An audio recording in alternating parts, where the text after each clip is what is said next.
Why do my battery cables corrode?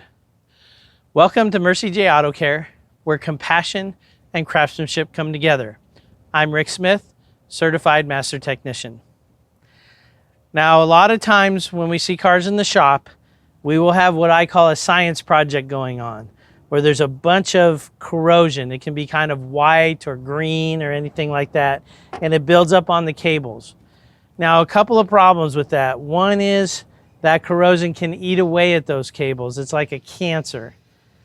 And secondly, when we wash that corrosion off, if we don't wash it off enough, that corrosion can get below the battery where we have other wiring or other components. Sometimes there's like a cruise control module or something under there that can get damaged. Now, corrosion is kind of like cancer. We can't really get fully rid of it. We just have to keep it at bay. We have to keep it in remission, if you will.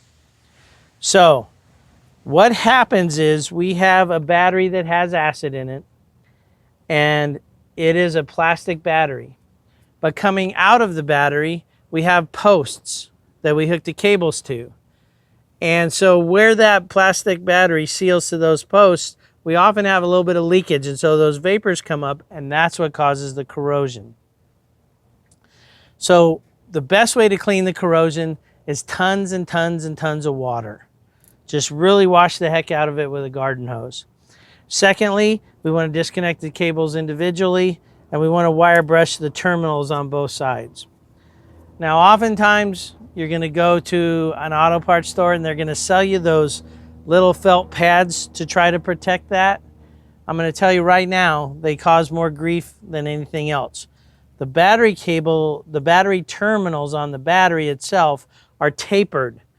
So the farther we push down on the cable onto that post, the wider it is and the tighter we get a connection. And so the problem with those felt pads is they lift the battery cable up off the battery a little bit, and then a lot of times the cables don't want to tighten up properly. So I would recommend using a little bit of grease or a little bit of Vaseline around that seal between that post and the plastic battery, and then just continue to maintain it. So I hope this answers your questions about battery corrosion. And until next time, safe travels to you and blessings.